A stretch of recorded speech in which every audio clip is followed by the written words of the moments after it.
Protest stop work meetings will take various forms, with workers under the Metal Industrial Board holding meetings to hear the progress in talks over their log of claims. FIA and AMWU officials say the log calls on employers to grant the 2.3% wage increase and superannuation productivity claim, which is at the centre of the ACTU's campaign. Building workers will also be involved with the ACTU National Day of Support, holding a 4-hour stoppage from midday. They'll return to work on Thursday morning.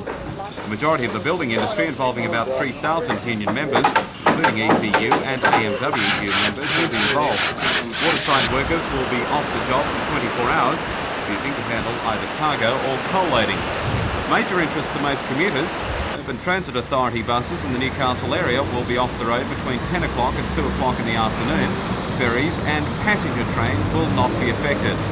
Government departments, including telecom officers, Australia Post, Social Security Department officers, Medicare and CES officers, will close down at 12 noon to attend stop work meetings. Public servants may decide to stay off the job for the rest of the day.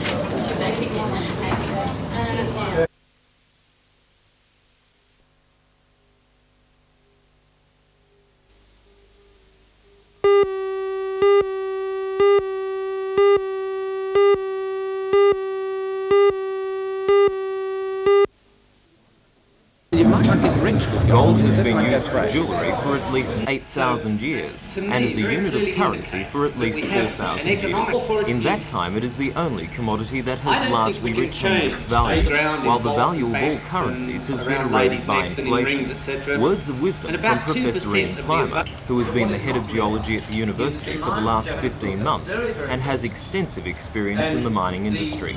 According to the professor, the price of gold is not affected in the usual way by the interaction of supply and demand. This is because while only 1,300 tonnes of gold is mined worldwide each year, there is an extra supply of 90,000 tonnes of gold hoarded in vaults and used in everything from teeth to works of art. The professor told the audience that the price of gold is affected by emotional reactions to political and economic developments, and attempts to forecast its price have been an unqualified disaster. He says ultimately gold retains its real value. The gold has been and always will be money. People have never gone broke holding gold. You might not make a fortune, but you'll never go broke. And especially today when we've got such huge foreign debts, and when governments are irresponsible with regard to inflation, that only substantiates the true value of gold, which is that it is money.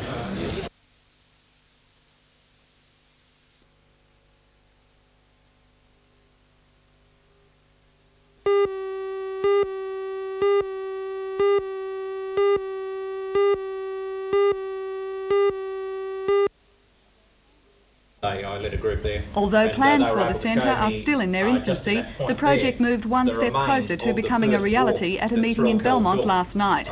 Members of the public were invited to join the group of private enthusiasts who have come up with the concept for the Estuarine and Marine Study Centre.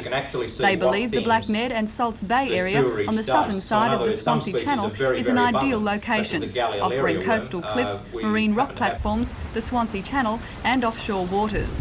Combined with a series of nature walks, the group believes the centre could become a prime tourist attraction, as well as providing practical courses for school and tertiary students. To teach them in a practical way how to approach the water environment and also how to learn about what in actual fact we are living right beside the Pacific Ocean and also Swansea Lake Macquarie. So it's not just for scientific study? Certainly not, but it is something that we'd look at doing in the long term. But as far as people without any scientific background or without any formal educational qualifications, they're the people that we'd really like to see coming to the proposed centre. Organisers expect the proposed centre would cost a minimum of $100,000, which could be raised through a variety of sources. We're actually hopeful of some bicentennial support, however that's only a one dip in the pot thing. We perhaps might look at the local Chamber of Commerce, we might look at corporate sponsorship or even private sponsorship.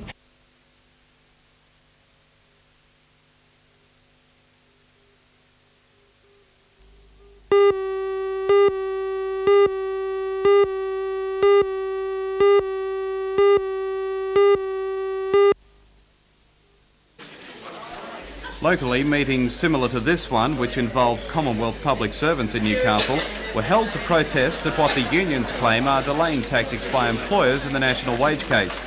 At the Hamilton bus depot, bus drivers walked off the job for 4 hours. They were back on the job at 2 o'clock and normal bus services will run tomorrow. Meetings of metal workers were also held to hear the progress in their log of claims under the Metal Industry Award, while union members in the building industry will stay off the job until tomorrow. Meantime, waterside workers in the Port of Newcastle will stay off the job until midnight tonight, and in an added show of industrial strength, mining unions, including unions in the Hunter Valley, will walk off the job for 24 hours in a national stoppage in support of the ACTU's campaign. In reply to the coal mining unions, the Australian Coal Association says the strike is inopportune, especially with the miners' current log of claims before the Coal Industry Tribunal.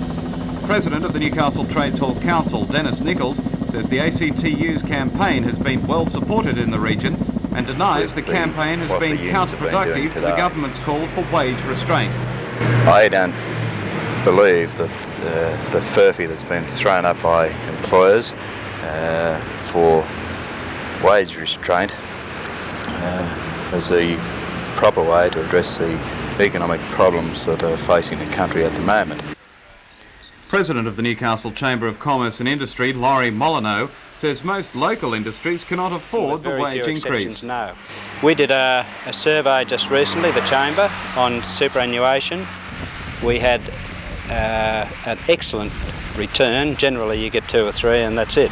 But we had something like 40% of our members returned the questionnaire, and there was 100% agreement that in some cases it would seriously hurt their businesses financially, but nobody supported the idea of compulsory superannuation.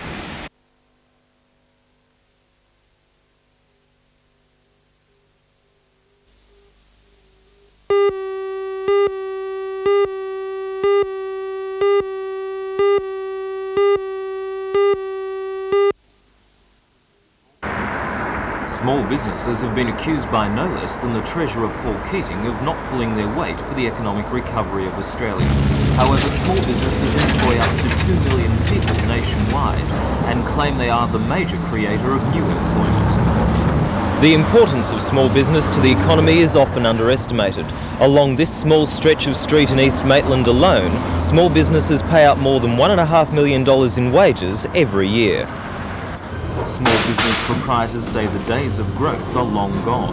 They complain of being weighed under by a myriad of government licensing charges, taxes and high wages. Licences to stay in business. I think we've got several licences to get off the state government, and then you've got your tax to worry about and returns. I was considering employing somebody in the business, and at the moment, because the way things are, the way government hits you and everything, I can't afford to put somebody on. And anger and desperation has led to action. Owner of the Maitland Brake and Clutch Centre, Jack Tassel, chaired a meeting in Maitland last night of 50 small business owners. They have formed the Hunter Valley Small Business Proprietors, and today Jack received dozens of phone calls from others interested in joining. Jack says the group will fight against the planned fringe benefits tax and the national superannuation scheme, which he says will mean the end of many small businesses. I would say that a lot of real small businesses, they'll employ 1 person or 2 person. It's quite possible they could go out of business because they're looking at a payout of $500 to $1,500 per year. No one wants to open a business today when you're being penalised to the extent what this government is putting the burdens on them today.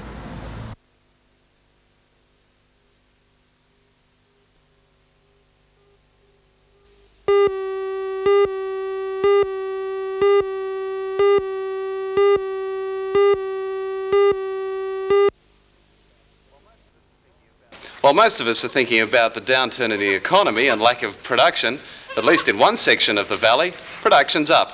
In this case, it's goats. Meet Bosley the dad and Eliza the mum, 2 healthy and normal Anglo-Nubian goats, and, like any mating pair, given to the occasional moment of romance.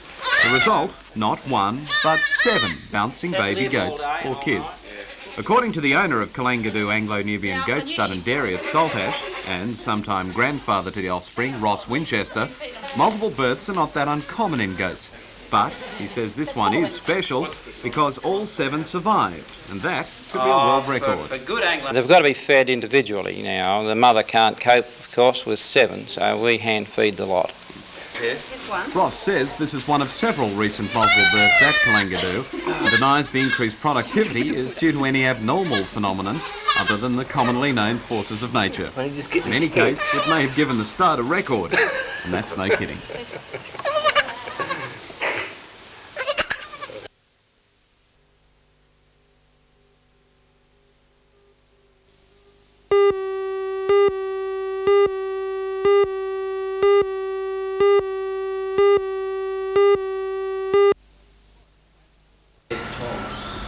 Lake Macquarie is one of the biggest councils in the state, and for that reason they believe they deserve a fair share of bicentennial funds.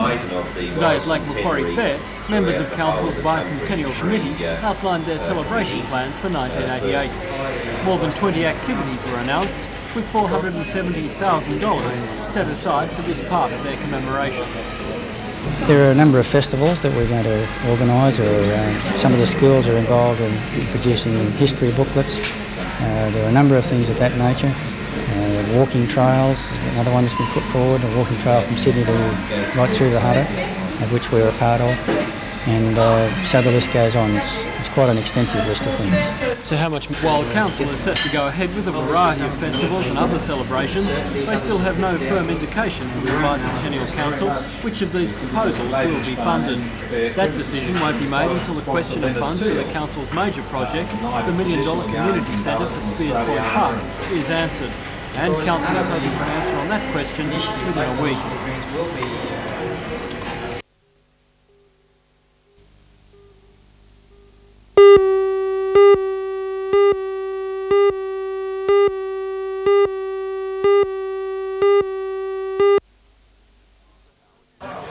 Mr. Howard was full of renewed confidence today as he shared a drink and a chat with a few members of the East Maitland Bowling Club.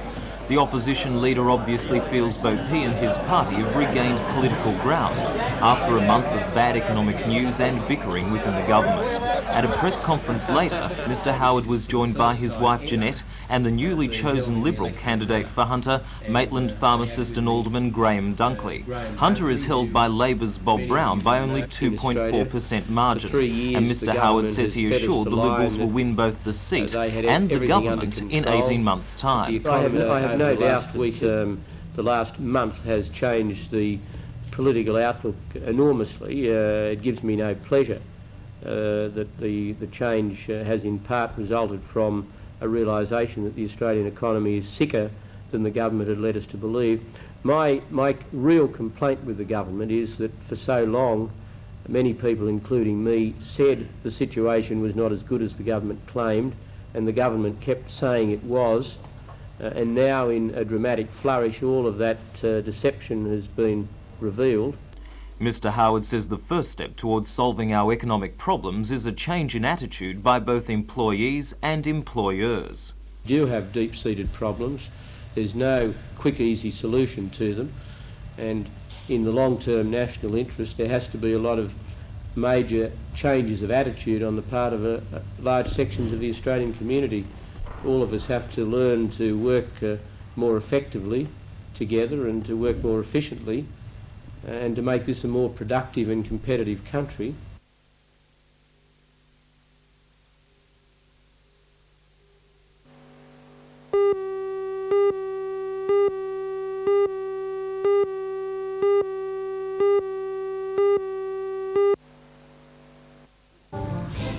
This school is the end result of years of planning by the Mayfield Baptist Church. As the president of the Hunter District Baptist Association, Max Brown, explained, the school was first established in 1981 in the church itself. 2 years ago, this land next to the industrial highway was bought, and construction of the first stage of the new school was finished only 4 weeks ago at a cost of $700,000. For the 105 Year 7 to Year 10 students, it's a marked improvement from the cramped conditions of old, and they seemed happy to sing their praises. Plans are well advanced to build extensions for Year 11 students next year, and the Baptist community hopes to expand for its primary and infants children by 1988. Students, parents and friends, and ladies and gentlemen.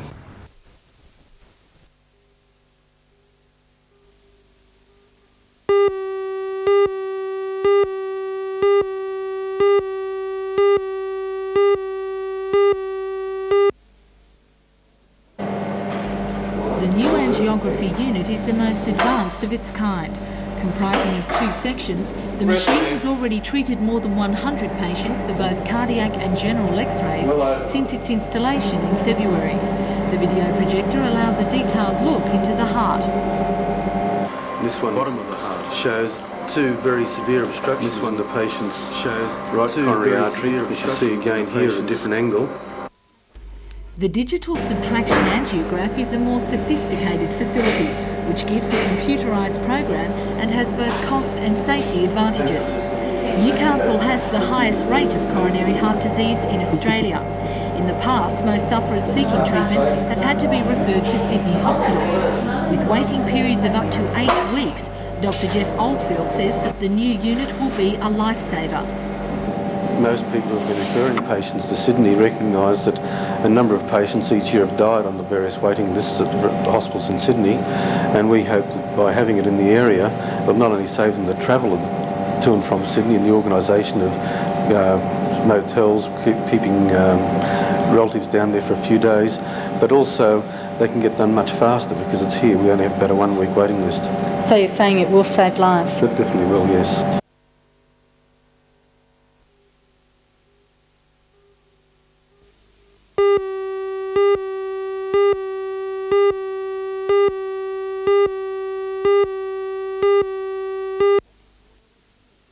On the boil and on the With ball. the Sydney Swans continuing on their winning ways at the weekend and continuing to pull big crowds, it would seem that Australian rules fans are right in saying that the game has a big future in New South Wales. Today in the Hunter, 4 members of the informed Swans were continuing their club's policy of nurturing the game at a junior level throughout this state. At Raymond Terrace, Swans Craig Holden and captain Dennis Carroll were encouraging a small group of local youngsters with the hope that one day the Swans will truly be a team representing New South Wales. The purpose of the visit here today is for us to promote Australian rules football in the Newcastle area and take the school kids through the basic skills of our game, and hopefully one day they can come through and play with us. So you're hoping to nurture more of the game in New South Wales? Certainly. There's been 7 full-time development officers appointed, all players, and it's our job to get out and about, and as I said before, hopefully those kids will be able to come up to standard 5 or 6 years down the track. The Swans are also pushing for local schools to get in on the act and introduce Australian rules as an alternative to the current main options of soccer and the 2 codes of rugby.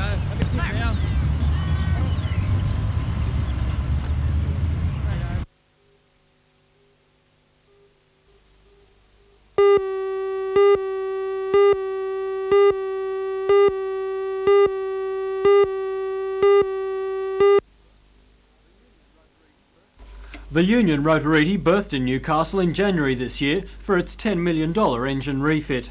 The 24,000-tonne vessel is owned by the Australian-New Zealand Union Company and is a key vessel in trans-Tasman trade. It was built in Whyalla in the mid-70s, and its main cargo is steel from Australian mills and refrigerated goods from New Zealand. Although its main Australian terminals are Sydney and Brisbane, the vessel docks here regularly for maintenance. The stop this time has lasted 5 months, in which time the vessel's gas turbine engine has been replaced by a diesel engine and associated complete steam system by Varley's Engineering. The refit has involved an average of more than 110 people over the 5 months and is now finished apart from a few minor hiccups.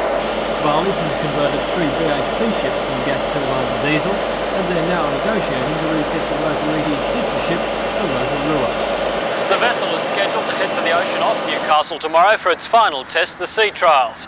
If they're successful, then she'll go straight back into service as a key vessel in trade between Australia and New Zealand.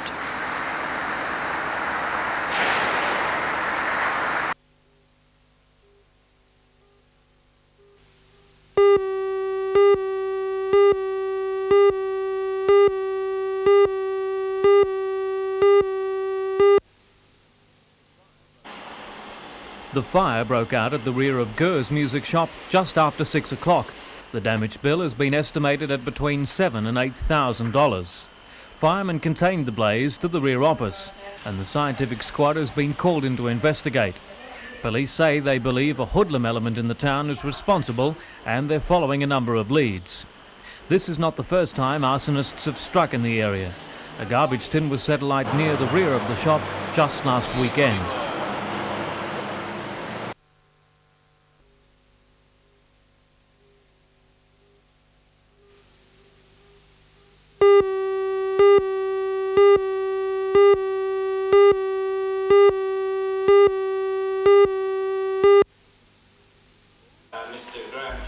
Before an audience of 200 delegates from throughout Australia, the Minister revealed a major plan for future wetland studies.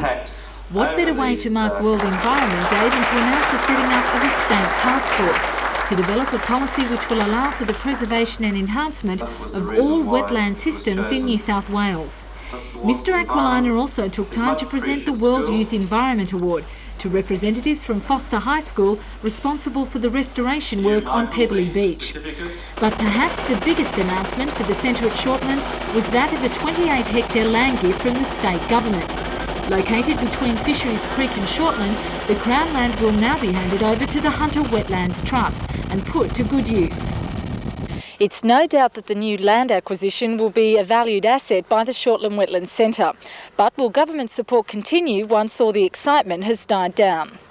We are going to guarantee that we will be supporting studies and further research into wetlands. After all, one doesn't know all there is to know about wetlands by carrying out a 5-minute study. We anticipate that our study is going to take many years. We know very little about wetlands now. We hope to know a lot more in the future. We see it as being vital to our management of water and the management of this great resource that we have such limited quantities of in the state.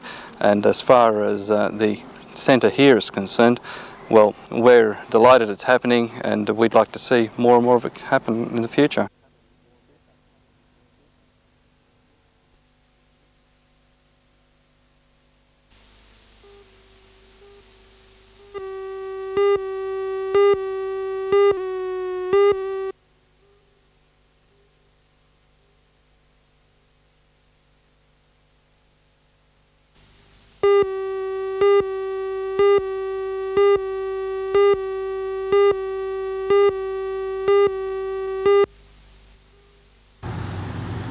The Department of Main Roads opened the Sparks Road interchange to traffic for the first time today. This series of entries and exits onto the F3 freeway will give greater flexibility to motorists heading off the busy highway. The interchange links Sparks Road near Warnervale with the Arterial Road, giving access to Tidley to the east and Toronto and Cessnock to the west. Before the work was completed, drivers had to use Doyleson as the nearest turn-off.